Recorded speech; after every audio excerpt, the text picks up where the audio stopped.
Hello everybody, my name is Markiplier and welcome back to... Hey guys, welcome back to another video. Oh, let me drink my bottle of water, okay? My bottle of water, tea and crumpets, bottle of water. And in today's video, I'm gonna be, like, what the f? And in today's video, I am going to be reviewing Iron Lung, which is, like, for me, the Silk Song of movies. I have been waiting for years for this movie to come out and trying to, like, avoid spoilers of the game Iron Lung, you know, not reading up on the lore. I just wanted to go into this completely blind and have, like, a fresh experience coming into the movie. Because I am a real big fan of Markiplier. But, you know, when you hear that a YouTuber is making a movie, you don't ever think, oh, this movie is going to be good. You know, you're probably thinking that it's not going to be that good, that it's just going to be like a gimmick, kind of like how the Five Nights at Freddy's movie was. But I'm going to be honest with you, the movie was actually pretty decent. It wasn't fantastic, but it was definitely enjoyable. Anyways, I wanted to go over what I loved about the movie, what was good, and then I'm going to talk about my criticisms and probably what they could have done better. And first off, like, starting off, I am kind of really impressed with Markiplier's acting. Now, that might just be, like, why we love him so much as viewers. You know, he is a great actor, he's very entertaining, and his acting was pretty good for, like, a YouTuber standpoint. Like, he's not a professional actor, he doesn't do this in Hollywood. This was a pretty good job. Now, of course, there was, you know, issues here and there. And I would especially say, like, at the beginning, you could tell he was, like, warming up to kind of acting his character, but I'm not going to be, like, super critical of it, because first of all, I'm not, like, a critical movie watcher. I just watch movies and enjoy them, and this is just another one of those enjoyable experiences, I feel like, and his acting was just on point, especially the part where it was like, breach, and he's like, shut the f*** up! That was crazy. I mean, he seemed like he was genuinely mad about something. He was taking his anger out on set. Now, another thing that I think was, like, pretty good about the movie was the actual set itself. Now, at the first shot, like, the very first shot at the beginning of the movie, like, when it was starting, I thought that the movie was going to be a lot more chopped than it was, but I was willing to give it a chance. And whenever they got on the actual submarine itself, like, you could see that it was actually a pretty cool looking submarine. Like, I really liked it. It was kind of vibey, you know? The whole movie basically took place down there in that submarine, and even though that might be, like, a point of criticism for a lot of people, that is actually a strong point for me. I really liked the kind of immersion of the experience. What they didn't do with the FNAF movie as well is they didn't kind of, like, replicate the game and the movie. They tried to kind of make it its own thing. And the thing about this Iron Lung movie is that they did replicate the game. Now, like I said, I never watched the game. I never played it. But after I watched Iron Lung, I did go check it out, and it is kind of one for one how the game works. I mean, it's really, really interesting, and I think they did a good job on that. Now, I'm not a fan of Iron Lung, but I know that fans of Iron Lung would really, really, really like the movie.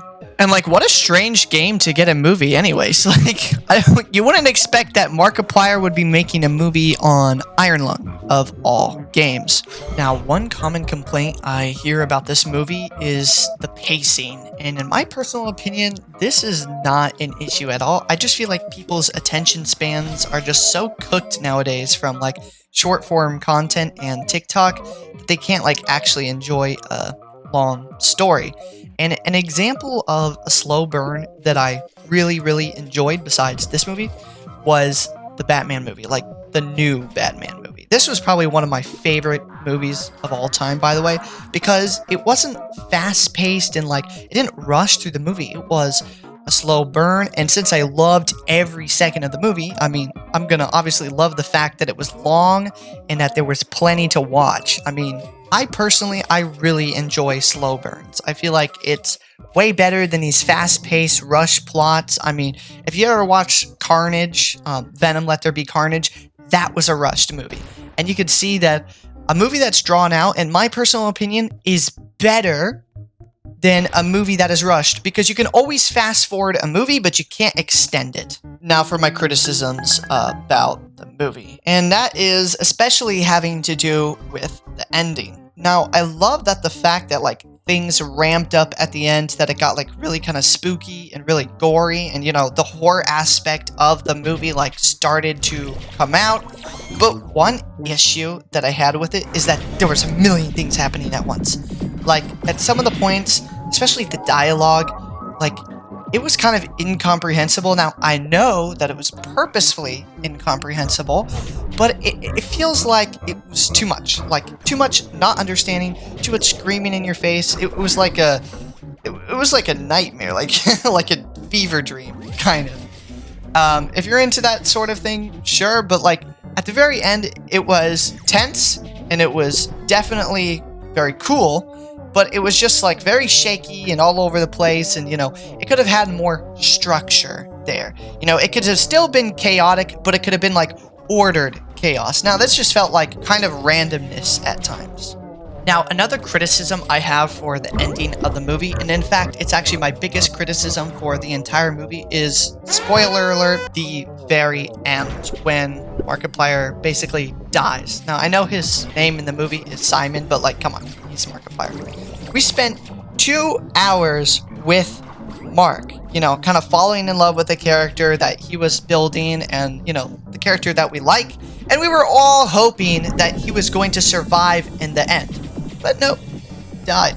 Now, I understand the whole point is like, he finally has a, I guess you could say, coming of age moment where he realizes he's not going to make it, and instead he, in his final breath, saves humanity. And a lot of people might say, oh, that's a good ending, but not in my opinion. You know, I'm not like a guy that's like, oh, it has to be a happy ending, but like, everybody else could have died and I would have been fine with that. But why Mark? Why the main character? You know, I always never like it when they kill the main character. That's like the worst part for me. Anyways, the movie was a very nice slow burn. At the very end, it was kind of tense. It was scary. It had that eldritch horror aspect. It was just, I really enjoyed a lot of parts of the movie. Some parts of the movie I didn't enjoy, especially the ending. And in my opinion, this movie is probably like a solid, like, 7 out of 10, you know? Was that the bite of 6, 7? It's good. I enjoyed it. I liked it. Probably the main part that I liked about the movie is that Markiplier was in there. I'm biased, okay? I'm gonna be honest with you, I'm biased. If I didn't know Markiplier, I probably would rate the movie more of like a 6 or 6.5 out of 10. Still above average, still like a good movie, but you know. Anyways, that's my review for Iron Lung, and I hope you enjoyed this video, and without further ado...